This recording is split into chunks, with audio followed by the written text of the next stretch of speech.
Hello travelers, Boardman21 here, and today we're going to discuss the making of Majasa update in last Epoch. Now this is a really interesting post. It came out 5 days ago, and basically it talks about the making of the bosses, bugs that were encountered, a lot of things that went on behind the scenes that you may not have known about. If you haven't read this, I definitely recommend looking into it. The link for the post will be in the description below, but I'm going to go ahead and discuss it and give my thoughts on it, as well as it is a really interesting behind the scenes look at the making of the Majasa update. Alright, let's go ahead and dig into it. The Sands of Majasa update brought over 30 new monsters, including powerful new bosses. At the end of Chapter 9, you have a chance to encounter the goddess Majasa herself, experience her brutal transformation, and hopefully manage to take her down. If you are interested in what goes into creating a powerful adversary and interesting boss fight, you are in the right place, as we are going to dive into the details about the story, model, design of the encounter, and more. So getting into the story a bit here, Majasa, the goddess of the desert, cares for the wealth, beauty, and perfection of herself and her domain above all else. To achieve this perfection, Majasa believes in the value of order and has structured her society for this purpose. Her Nagasa servants and human followers are separated into strict castes, from the lowest human orphan to the Nagase diamond matrons who administer her will. Majasa spends most of her time deep under the temple, tending to the vast piles of golden scales and gems shed from her body and meticulously inspecting herself for any sign of flaw or imperfection. Order begets perfection, and perfection begets beauty. A little bit of artwork of Majasa, and then as we dive down, Majasa was not always like this. In the ancient past, Majasa more closely resembled her Nagase servants. She was a goddess of change who embraced the shifting of sands. Each time she shed her skin, she was born anew. The old Majasa discarded, until one day her shed skin was overcome with hatred and envy of her beautiful new self and attacked, binding the new goddess to her body and taking her name and power back, refusing to ever let it go. When it came time for her to shed her skin once again, Majasa allowed the new body to be born from the old one she had ensnared, and deemed this child the vessel maiden, destined to replace the body that was in her grasp once it was no longer able to keep her rejuvenated. This cycle has repeated for thousands of years, a vessel maiden being born just as the previous vessel maiden is sacrificed to Majasa so that her beauty can be rejuvenated and empowered. Her mass and power far greater than the meek Majasa of the ancient past. This cycle is threatened, however, when the vessel maiden Apophis denies this fate and summons the destruction of the void, rather than let herself be sacrificed this way. So very interesting story. If you're into the story and the lore a little bit, this definitely dives a little bit deeper into the history of Majasa. The concept and 3D model. The Nagasa race is visually a hybrid of snake and human-like creatures, and the unique body shape presents a unique challenge to the animation process. One of the goals was for Majasa to feel majestic, but also clearly show where the beauty and perfection end and the dark side of the goddess manifest.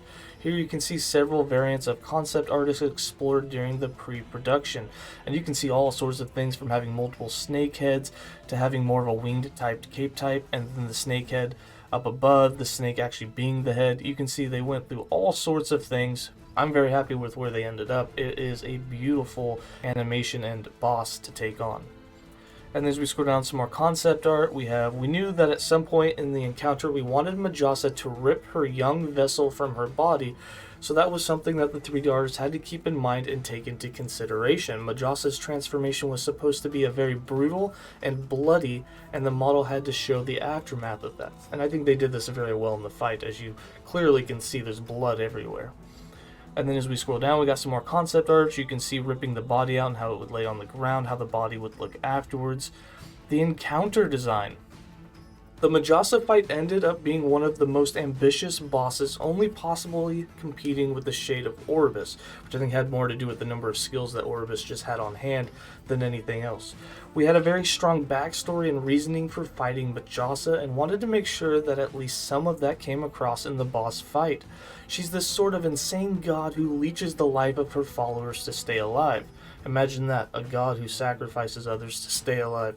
Then, when one of her followers rebels, it all starts going downhill for her. We really wanted to show both sides of Majasa, the calm and controlled magical side, and then the frenzied, desperate, wild side. And you definitely get these in the boss fight, especially from stage 1 to stage 2. Stage 1, you kind of have that magical prevalence, you have the elemental shrines that come up and do some elemental magical damage, and then 2, she's all over you, absolutely frenzied, just absolutely attacking you and chasing you down.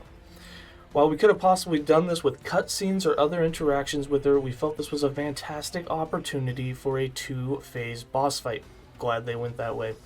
She starts off very calculated and precise, using rather long-range magic to attempt to eliminate the Traveler. When she ultimately transitions into her second phase, she becomes extremely fast and aggressive. We wanted to give her attitude across in her mechanics as well as her voice lines. The first phase has generally slower, more telegraphed abilities where she doesn't have to move very much, and the second phase has generally faster, less telegraphed abilities where she needs to be up close and personal to really deal maximum damage, and you definitely feel this in the fight. One of the most challenging things in this fight technically was the actual transition from stage 1 to stage 2. We hadn't done any sort of second health bar transition in the last epoch yet, so it was a bit of new ground we hadn't explored. In the end, we eventually deleted the phase 1 model and instantly replaced it with a phase 2 model. This required the animations to line up exactly, and the appearing deletion needs to happen near frame perfect. At the end of the day, it really needed many very tiny adjustments to animation values to really get it to line up perfectly. If you have a keen eye or possibly are achieving a high frame rate, you may have been able to pick out the exact frame for when the swap happens. And then here's the animation of the body being ripped out. We'll have it play here just one time. Boom, ripping it out, and then instantly you have the phase 2 model already there. It's absolutely crazy. I wish I could slow it down so you could see the actual frame that they're talking about, but right when the body lands, that's right when it's taking place, right there. It's very hard to see. After she was transforming properly, we had to make sure her health bar animate was up. This was done by having phase 2 Majasa start with 0 health, be invincible, and have very rapid health regen over a second or 2. This worked well and ended up lining up quite well with the animation and sound design to really make her feel like a formidable opponent who just got back up. This approach ended up producing a bug that actually released live with the launch of 0.8.3, and some of you may have found the bug, some of you may know about it, but for those who didn't, here it is. The bug was that if you dealt frame perfect damage right as the second phase Majasa appeared during the transition, you were able to damage her before the invincibility took hold and were able to kill Majasa's phase 2 instantly, skipping the entire second phase. That's right, if you hit her at just the right moment where she didn't have any health and the health regen hadn't began and the invincibility hadn't kicked in, you could have one-shot Majasa and skipped the whole second phase. So if that happened to you, that's what was going on. When we saw this, we were instantly thought it was a cool effect, and we spent some time trying to cool Majasa with no luck. Eventually, we just cranked attack speed up into the atmosphere and discovered the exploit was related to a single frame on the transition. After that, it was a rather simple matter of forcing her to be invincible by default, and it wears off after a second or 2. This was an interesting case of a bug so tiny that all of our internal testing missed it, but seeing as our community has grown quite large at this point, it was only a matter of time before someone found it. And someone did on the first or second day of the patch launch. Luckily, we were able to address it rather quickly, and we hotfixed it in a fix for this bug very quickly after discovering it. Diving deeper into specific mechanics of the fight, one thing that you have to have when doing a giant snake lady boss is a Medusa Stare. This is an interesting thing in an action RPG. Locking the character in place is often very polarizing. It's either deadly or totally useless. If a boss is doing a big windup, stuns you, and then recovers from using that ability, oftentimes the stun has worn off. Stuns are the most impactful when there are other enemies that will damage you. While the stunner is preparing their next attack, in the Majasa fight there aren't really any other enemies. She does summon the crystals, but hopefully you take care of those quickly. You do kill those right, so having her do a stone stare that stuns the player needed to be quite long to really have any impact. Luckily, it also makes some thematic sense since you are being temporarily turned to stone.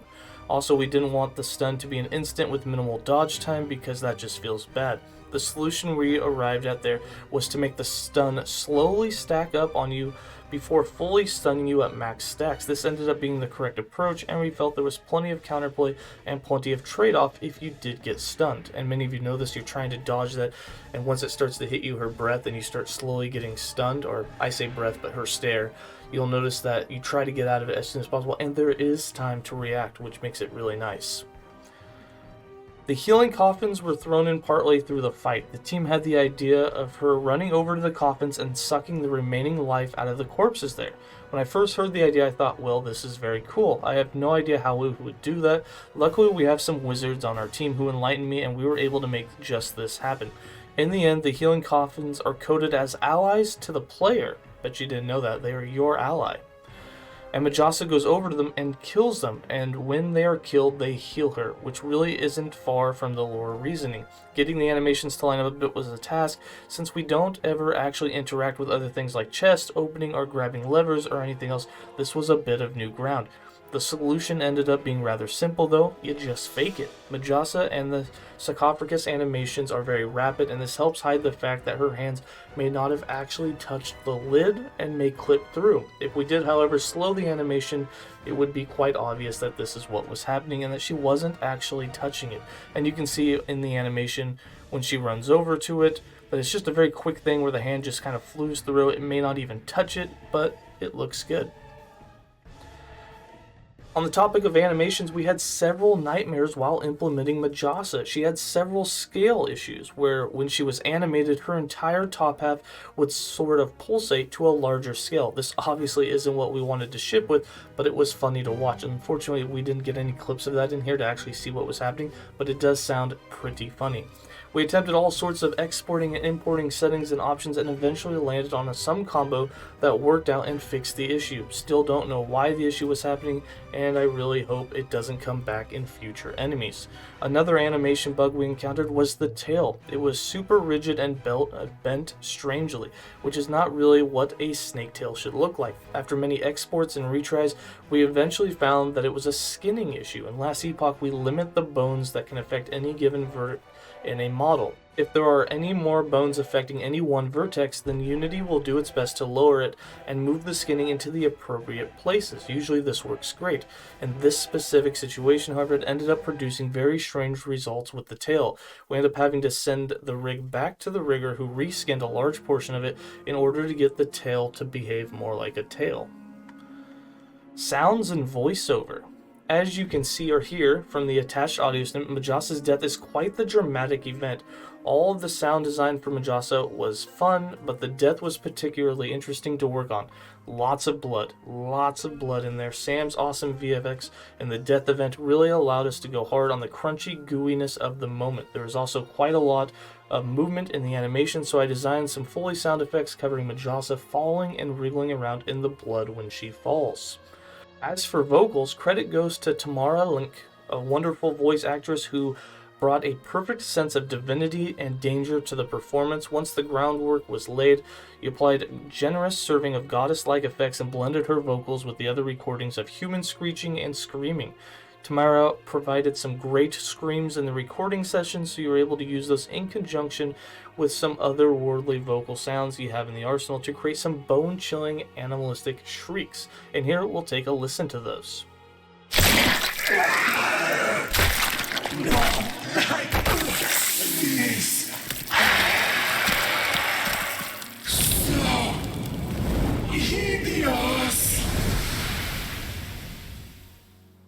I'll tell you what, overall, I was very much impressed with the sound, the animations, everything in Chapter 9 was absolutely great. Speaking of one last sound, music. An important part of every boss encounter in Last Epoch is music, and the Majasa boss fight is no different.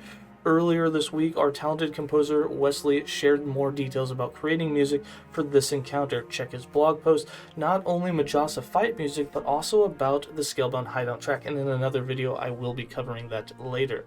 Hopefully you got a bit of taste of what it took to develop Majasa and the level of effort and care we put into the boss fights. I hope you all enjoyed the fight as much as they enjoyed creating it. And I tell you what, I definitely did. It was awesome. Can't wait for future boss fights to be just as good or even better in the future. Alright, as always, that's going to be it from me. Stay safe, travelers, and have a good day.